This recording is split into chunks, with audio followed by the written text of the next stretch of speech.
Do you have a child? Do you have a husband? Do you have a pet? Do you have a grandchild? They're all kind of similar, aren't they? Kids are absolutely amazing.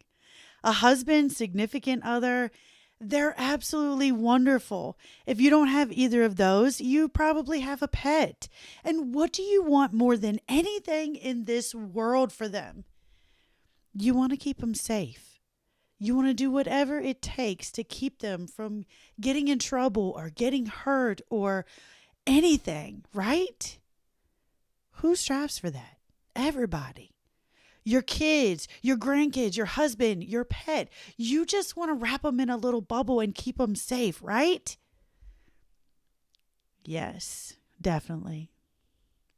Hey, welcome to Unscripted Conversations. I'm Ashley from Virginia, Ashley from Simply Blessed Designs. And today let's talk about loving others. Loving others to the point of control. My hand is in the air. I am guilty. In my defense, I don't really see it as me being in control. I see it as me trying to help my child, right? So Cameron was a Marine. Yes, was. He got out and didn't re-enlist. It's okay. And I'm like, to Cameron, that wasn't the plan. That was not what was supposed to happen. You were supposed to stay in. You could have retired when you were 40 years old, gotten out, gotten a good job, get money from the government retirement, and be making an income. But you know what? Mom, stop. It's not what he wanted to do. I had to check myself. You're right. You're right. My youngest son, Philip, goes to Tennessee. He goes to college. Do you know that I live in Virginia? Yes. Hey, y'all, I'm Ashley from Virginia. My kid's in Tennessee. My youngest son is 10 and a half hours away from me. He has his own vehicle. He has his own friends down there. He has a life. Did you brush your teeth? Did you shower today? What time did you get home? Did you miss class? What was your grade on that exam? When in the world do we let go? Whether it's your child, whether it's your grandchild, your husband, how much is too much? You want to do everything in the world to keep them safe. Everything and anything to keep them safe, right? But how much is too much? Is there such thing as too much? I guess there can be. So we all know 1 Corinthians 13, 4-7. Love is patient and love is kind. I always say the terrible T's. Whether you have a toddler or a teenager, or they're in their 20s and they think they know it all, your baby is so sweet and wonderful, and you just want to hold them and cuddle them, or your grandbaby or your niece, your nephew, or even your dog. I don't have cats, so I can't speak for them. I'm sure they're similar. But once they hit those toddler stages, oh my gosh, they're like little terrors. They're into everything. They're jumping off furniture. They have absolutely no fear at all.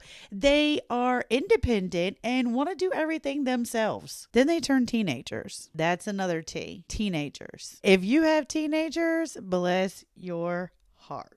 I never thought that I was going to get out of those teenage years. Oh my goodness. Mine were complete opposites. My oldest was pretty laid back. Very quickly he learned, I'm not pushing mom's buttons. That second child, he does not care. They are polar opposites. He will do anything and everything. It doesn't matter. He's going to push your buttons. If you say, here is the line, he is going to have his foot right up against that line where his toes are slightly on top of or a little bit over. They are going to do whatever, right? Love is patient. Love is kind. Patience. Patience is a whole nother ball game. And one thing about patience, I always thought it was funny that people always say, oh, he's got the patience of Job. Have you ever read the story about Job? Job had absolutely no patience whatsoever. Like, he was like, God, I am done. This is horrible. No patience. I just thought that was funny. And then teenage years, they think they know everything. They do. You don't know what you're talking about. I got this. I can do it myself. But in their 20s, it's like it gets a little better, but then it gets worse. They really think they know everything then. So Cameron got out the Marines and he came home. He's been here for 2 weeks now, and I have loved having him home. But he's lived on his own for so long, it's kind of hard being back under mom's roof. Like, there are rules here. Hello. You do have to clean up after yourself. What did you do when you were in the military? Do you know how to use a washing machine? Laundry. Did you use soap? Y'all, Sam is the same way. I think they're like, okay, I'm going to wash clothes. I'm going to stick every single piece of clothing in the washing machine until it is absolutely full. That way, I only have to do one load. Oh boy. So Cameron got a job and he's doing awesome, but Cameron needs to find a place to live. So he found this place, and what do? No, you're not going to live there. Ooh, that is like, where is that even located? Is the paint off the side of that house? Does it have a yard? What in the world? Hello, Mom. Take a step back, breathe. So I'm like, okay, well, I was looking at this house and this is completely cute. It is a apartment. It has been renovated. It's brand new. It's got all this new stuff. It's nice. It's in your price range. It's got good, heating and air and everything. And Cameron's looking at me like I have 3 heads. He's like, Mom, how much is too much? Step back, Mom. Step back. Yes, you want your kid to be safe. You want him to live in a nice house. You want to make sure that he has proper heating and air so his light bill isn't sky high. Not an old farmhouse that is 2 stories. Why do you need that much room? Stop, you're doing it again. The hardest thing in the world is to let your kids grow up, to let your grandkids grow up. So there's a very fine line between control and offering opinions. I don't mean to be controlling. I'm just trying to help. Before he can even say it, because Cameron's so nice, he's not going to say, Mom, you need to stop. Let me do it on my own. Am I offering my opinion? Is it even wanted? Is it asked for? Am I offering my opinion to someone that I have no responsibility? He's grown. He has a job. He's going to be paying his own bills. Wow. Major point. If you are not paying someone's bills, if you are giving your thoughts and opinions to someone and you don't have any responsibility to take care of them, mind your own business. As a parent, you quickly realize that life is one long series of letting go. You watch your kid crawl, then walk, then run, then drive away. It's hard. You raise them and you raise them to let them go. You raise them to fly, to be on their own. And that's hard. How do you let them go and make their own choices and let them spread their wings and let them fly without knowing, are you going to sleep on time? Are you eating enough? Have you lost weight? Are you doing laundry? Did you wash under your fingernails? I got you that fingernail brush. Are you using it? Are you using toothpaste? Do you put deodorant on every day? You don't talk to strangers, right? Speaking of strangers, isn't it hilarious how when we grew up, we were taught not to talk to strangers, don't get in vehicles from strangers, and now we totally call Ubers for rides and food, and strangers are bringing us our food and taking us places. It's hard. It is so hard to watch something grow up and let them spread their wings, fly, become who they are. But that's our point. That is our goal in life. If you have children, you want to raise them to be decent human beings. If they have kids and you have grandkids, then you want them to be the same way. And I'm going to tell you what, my kids got away with a lot more than I got away. Like, hello, you would have knocked me into next week if I had done that. And they get candy. Why are grandparents like that? It's okay. Grandparents, y'all can do anything you want to your grandkids. You can love them. You can fill them up with candy. You get to send them home. You don't get fired. Where do you draw the line between control and assistance, giving your opinion. Hey, I know you want to do this, but if it was me, I think you should do this and this and this. And then sometimes they just look at you and they're like, Mom, come on, stop. I got it. That hits different. It starts when they're little and they're toddlers and they're running around and it's mine. I do it. I do it myself. Teenagers, if you have teenagers, bless your heart. Ooh wee. Teenagers are a totally different breed in their own. My best friend has a teenager that is like so sweet, so kind. She is like so precious. I had like evil little critters. I mean, they weren't evil, but hard-headed, stubborn, talking back. Oh, those teenage years. I know everything. I was never like that as a teen. From the moment our babies roll over for the first time, it feels like they're constantly just moving away from us. And then as a parent, you quickly realize that life is just, like I said, it's a series of letting go. And that's hard. The hardest thing was one, dropping the oldest off at boot camp. He was getting on a bus to go to Paris Island and I wouldn't be able to talk to him. I wrote him a letter every single day. He was probably tired of it, but every single day I put a letter in the mail to that child. I couldn't speak to him. I didn't get to speak to him for months. The second hardest thing was to drive all the way to Tennessee, Nashville, Tennessee, and it's 10 and a half, almost 11 hours away and drop the youngest off. It's hard. How do we deal with that? How do we give them opinions about, hey, I understand that you're getting ready to get your own house and everything, but if it was me, you need to do this and you need to live on this street or this street because that is better. It's safer and you don't need a 2-story house because that's just going to be too much room for you. You're going to have a higher electric bill. You're going to have to pay to heat and cool it more. And stop, Mom. Sometimes they have to make mistakes. They have to mess up in order to grow. We can give our opinions all day long. And sometimes we give our opinions a lot, don't we? Even when they didn't ask for it. Honey, you should not do that. Did you look in the mirror before you left the house? You should not be wearing those clothes. Why do we do that? Why do we give our opinions so much? And we're not supposed to, right? Is it because we're nosy? Are you nosy? I'm a little bit nosy sometimes.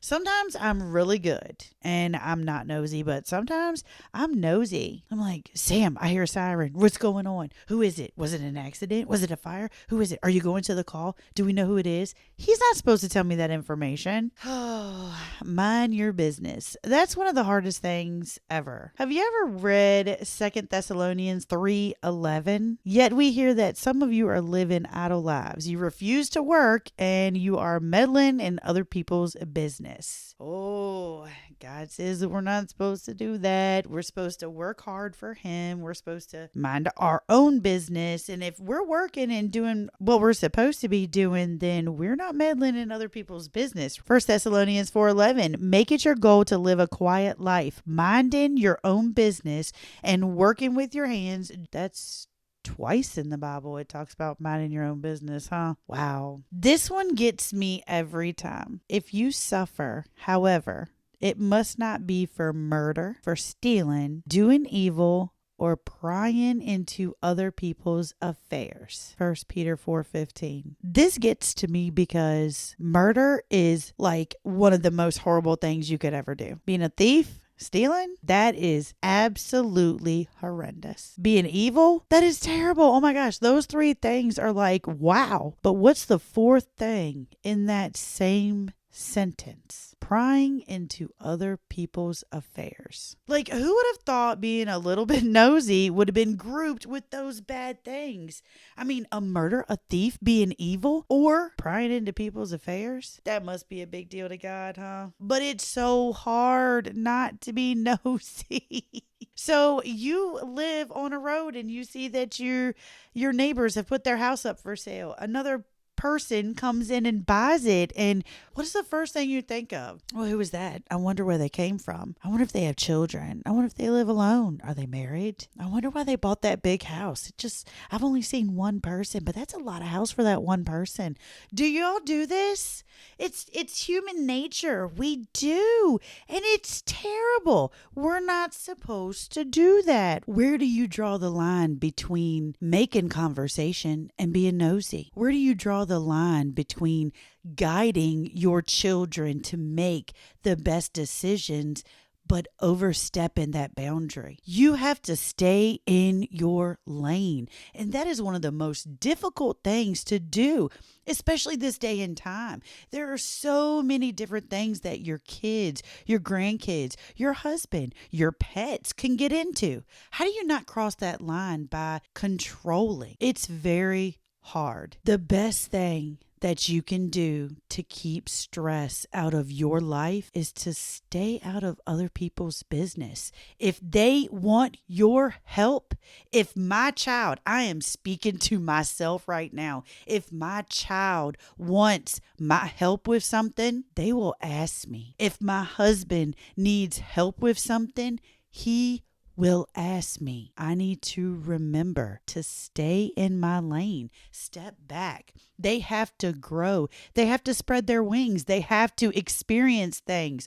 I cannot wrap them in a bubble. I want to. Ever since the day that the doctor handed me each of my children, I wanted to wrap them in a bubble so that nothing hurt them. They didn't get in trouble. They made the best decisions. They had the right group of friends. Stop. I can't. We cannot wrap our children, our grandchildren, and people that we love, our friends, our family members, in bubbles. We have to have faith and trust in God. We have to have confident hope that God is going to be right there. God's going to guide them, because you know why? God has the most perfect plan for each and every one of us on this earth. And where we mess up is we try to take that pen and rewrite what he has planned. That's when we start messing up. That's when we start failing. Romans 14:12-13 says, yes, each of us will be given a personal account to God. So let's stop condemning each other. Decide instead to live in such a way that you will not cause another believer to stumble and fall. You want to guide them. You want to help them. You want to wait until they ask you. If they need help, let them ask you. Some people, they have so much pride, we'll get on that subject later, that they will not ask. You can see them struggling, but all you can do is say, hey, I'm right here. Do you need help? Can I help you? What can I do to take your load off of you? What can I do to help you? God gives us so much direction. All we have to do is open that book and read it and keep confident hope that he has a plan. We just need to follow his plan. Pray about it. Ask him, this is what's going on, God. You know this. You can see everything that's happening. Guide me. Lead me in the right steps. Which way do I need to go? And he will lead you if you let him. I grew up riding horses. I love riding horses. I haven't done it in years because that's a different story.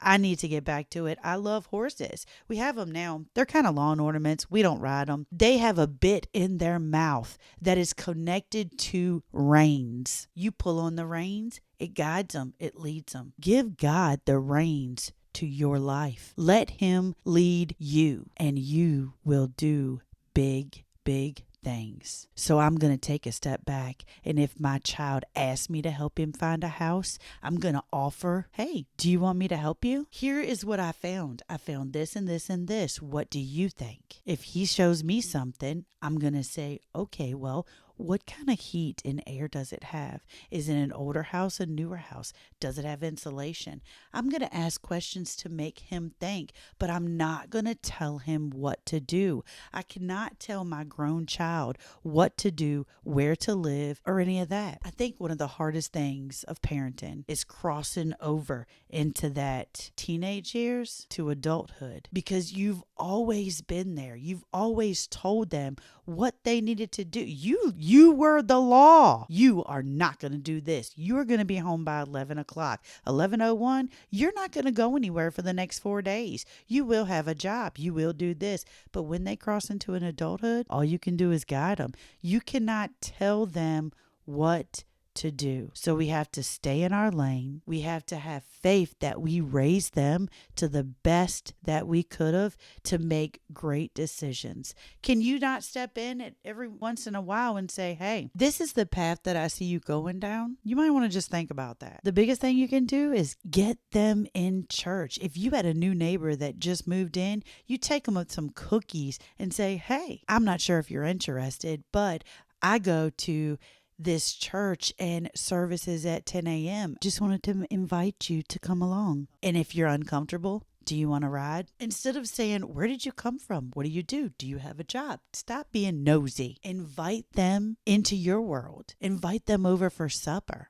Make conversation, but let them lead. If they don't want to talk about something, don't force it. Don't ask nosy questions. And it is so hard because you just want to know.